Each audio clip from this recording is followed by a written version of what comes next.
Pinagmamasdan ni Ash ang kanyang 4 na badge habang sila ni Misty at Tracy ay nakasakay kay Lapras. Kumuha naman si Tracy ng tubig dagat sa isang bote at sinabi kay Misty na gagamitin niya ito para sa kanyang pananaliksik. Bigla silang may nakitang malaking papalapit. Isang submarine ang lumitaw mula sa tubig at isang lalaki ang lumabas na nagsasabing may malaking mangyayari kahit na hindi makita ng mga bida kung ano ang mahalagang kaganapan na iyon. Biglang lumakas ang alon at sinabi ng lalaki na nandito na sila. Maya-maya ay nakakita ang mga bida ng mga Magikarp at napansin ni Tracy ang mga tali sa buntot ng mga ito. Sinabi ng lalaki na alam na niya kung saan pupunta ang mga Magikarp at naglayag papunta doon. Nahulaan ni Tracy na pupunta ang mga Magikarp sa isang abandonadong Rhine Island, kaya sila ay nagtungo sa islang iyon. Nakita ng mga bida na nandoon na ang mga Magikarp, pati na rin ang lalaki, na nagbigay sa kanila ng mga bagahe para bitbitin. Sinundan ng mga bida ang lalaki at tinanong ni Misty kung sino siya.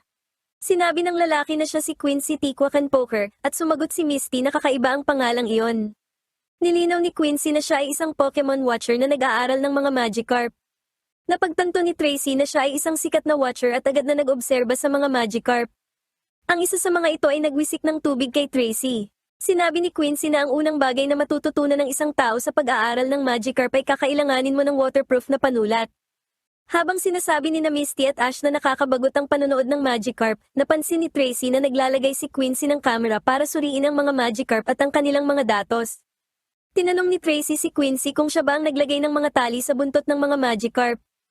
Naglagay siya ng mga tali para sa mga Magikarp na umalis sa Rhine Island, pula para sa 1 taon, asul para sa 2, at dilaw para sa 3 taong pagkakaalis. Kinilala niya na ang mga Magikarp ay bumabalik sa lugar kung saan sila isinilang matapos lumayo sa isla, na nagbibigay daan sa kanya upang isagawa ang pag-aaral. Tinanong ni Quincy si Tracy kung nasisiyahan ba siyang manood ng Magikarp bilang isang watcher. Kinumpirma ito ni Tracy, bagaman nagtataka siya kung paano nalaman ni Quincy ang kanyang propesyon. Nilinaw ni Quincy na nalaman niya ito dahil sa kanyang binoculars at sketchbook na dala, sabay sabing ang isang Pokemon watcher ay isa rin palang tagamasid ng mga tao. Tumingin si Quincy sa sketchbook ni Tracy at nakitang ang kanyang hinaharap ay nasa harapan niya, ngunit wala sa likuran. Samantala, pinapanood sila ng Team Rocket. Pupunta sana sina James at Meowth para makuha si Pikachu, ngunit pinigilan sila ni Jessie. Naniniwala si Jessie na kung mahuhuli nila ang mga Magikarp at gagawin silang Gyarados, hindi na sila mapipigilan. Sumang-ayon sina James at Meowth sa planong ito at umalis, bagamat sumigaw sila para kay Jessie na naiwan sa likuran. Nakita ng mga bida ang mga Magikarp na pilit umaakyat sa talon. Inamin ni Quincy na 50% lamang ang nagtatagumpay na makakuha ng lakas para makaakyat.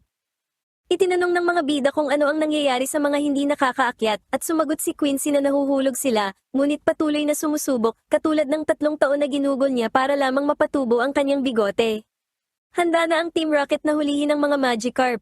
Itinanong ni James kung mas mabuting gumamit ng Pokeball, ngunit ipinaalala sa kanya ni Jessie na ang mga Pokeball ay binibili ng pera, na siyang wala sila sa oras na iyon. Naghagis ng lambat si James at nakakuha ng isang Magikarp na ikinabilib ni na Jessie at Meowth. Gayunpaman, nadulas ang Magikarp mula sa lambat at tumalon pabalik sa ilog. Sumigaw ang Team Rocket at narinig sila ni Ash. Inisip ni Misty na baka kumakalam lang ang sikmura ni Ash, ngunit naniniwala si Ash na may kung sinong nasa panganib. Sumagot si Quincy na magkakaproblema din sila kung hindi niya makikitang mag-evolve ang mga Magikarp na ikinalito ng grupo. Sa lawa, nagtataka si Ash kung kailan sila mag-e-evolve. Sinabi ni Quincy na maging mapagpasensya, bagaman alam niyang hindi pa dapat mag-evolve ang mga Magikarp ngayong araw. Naghapunan ng mga bida at binigyan ni Ash ng pagkain si Pikachu. Nakita ni Quincy ang ugnayan ni Ash kay Pikachu at tinawag itong nakakagulat o shocking, bagaman biniro ni Ash na ipinauubayan na niya ang pagiging shocking kay Pikachu. Pinakain ni Misty si Togepi at tinapik ito ni Quincy sa harapang bahagi ng tinik nito. Sinabi niya kay Misty na gustong-gusto ng mga Togepi kapag tinatapik sila doon. Napagtanto ni Tracy na marami pang alam si Quincy bukod sa Magikarp. Kinumpirma ito ni Quincy, ngunit sinabing ang mga Magikarp ang pinakakinagigiliwan niya dahil nakakita pa nga siya ng isa na pumasok sa loob ng kanyang pajamas isang araw, bagamat hindi niya alam kung paano ito nangyari. Habang natutulog sina Misty at Ash, ipinakita ni Tracy kay Quincy ang kanyang teorya na ang mga Magikarp ay tumatalon mula sa tubig upang mahanap ang daan patungo sa isla. Para kay Quincy, ito ay isang kawili-wiling teorya, ngunit alam niyang may isang Magikarp na hindi kayang tumalon pero nagawa pa ring makabalik sa isla. Namangha si Tracy dahil mas misteryoso pa pala ang mga Magikarp kaysa sa iniisip nila. Nagising sina Ash at Misty at nakitang kakaiba ang ikilos ng mga Magikarp. Naramdaman ni Quincy na alam ng mga Magikarp na may kapanapanabik na mangyayari. Gayunpaman, lumangoy ang mga Magikarp palayo sa Team Rocket na pilit silang hinuhuli. Matapos makahuli ng marami, lumubog ang submarine dahil sa sobrang bigat. Lumabas ang Team Rocket at itinapon ang mga Magikarp. Sinalo ni na Ash, Tracy, at Pikachu ang mga isda, ngunit isa pala itong distraction dahil ninakaw ng Team Rocket si Pikachu. Mag-uutos sana si Ash ng Thunderbolt, ngunit binalaan siya ni Quincy na makukuryente rin ang mga Magikarp sa tubig. Inilabas ni Ash si Bulbasaur at ginamit ang Vine Whip para makuha si Pikachu, ngunit sumablay ito. Nainis si James dahil may Magikarp na kumagat sa kanyang ulo. Lumapit si Quincy at tinapik ang Magikarp ng malumanay. Nagustuhan ito ng Magikarp kaya binitawan nito ang ulo ni James. Sa pagkakataong ito, nakuha muli ni Ash si Pikachu at mabilis silang nakalayo sa submarine. Biglang nagliwanag ang isang Magikarp kaya pinakawalan ito ni Quincy sa tubig. Biglang nagliwanag ang buong lawa, may nabuong isang whirlpool sa gitna at pinatalsik nito ang Team Rocket, habang ang mga Magikarp ay sabay-sabay na nag-evolve bilang mga Gyarados. Hiniling ni Quincy kay Tracy na bilangin ang mga may pula at asul na tali. Sa dulo ng isang bangin, nakita nila ang mga Gyarados na umaalis na. Nabilang nila na 70% ng mga Magikarp ang matagumpay na nag-evolve. Masaya si Quincy na malulutas na niya ang misteryo ng evolution ng Magikarp, habang si Tracy naman ay nagpasalamat sa karangalan na makatrabaho ang isang dakilang watcher. Sinabi ni Quincy sa kanya na magiging mahusay din siyang watcher balang araw. Sumikat ang araw at naging mas determinado si Ash na manalo sa league kasama si Pikachu. Nangako naman si Misty na susuportahan si Ash kasama si Togepi. Samantala, pinagsisihan ng Team Rocket ang kanilang mga ginawa dahil pinaliligiran na sila ngayon ng mga naglalakihang Gyarados. Sinasabi ni Ash kay Pikachu na nag-iinit sila sa pagkapanalo nang bigla silang mabasa ng malaking alon. Iginuguhit ni Tracy ang isang Vileplume nang dumating si Ash at matisod sa isang bato kaya pareho silang nasubsob sa ulo ng Vileplume na natakot at gumamit ng Stun Spore. Nagpunta si Pikachu kay Misty para humingi ng tulong. Biglang dumating sina Tracy at Ash na kakaiba ang kilos at doon na nalaman ni Misty ang nangyari. Tiningnan niya ang kanyang bag, ngunit nakitang mga bandages lamang ang laman nito. Tiningnan niya ang mapa at nakitang ang pinakamalapit na Pokemon Center ay 30 milya pa ang layo sa isang isla. Naniniwala siyang kailangan nilang humanap ng ibang paraan. Gusto sanang kuryentehin ni Pikachu ang dalawa, ngunit pinigilan siya ni Misty at sinabing hindi iyon tatalab. Nakita ni Misty na nilalagnat sina Ash at Tracy, kaya kumuha siya ng basang tuwalya at ipinatong sa kanilang mga ulo. Mahinang sinabi ni Tracy kay Misty na hanapin ang panlaban sa sakit o antidote sa Pokédex. Natutunan niya mula rito na ang Salveoid ay makakapagpagaling sa kanila. Nalaman niya na mahahanap ito kung saan naninirahan ng mga Vileplume at Poliwag. Umalis siya para hanapin ito at iniwan si Pikachu para mag-alaga kina Ash at Tracy. Pinasa naman ni James si Meowth sa kanyang balikat para kumuha ng prutas. Nakuha ito ni Meowth, ngunit nabali ang sangang kinatatayuan nila at nahulog sila. Bumalik sina James at Meowth kay Jessie na may sakit din, ngunit naisip nilang gumaganda na ang pakiramdam nito.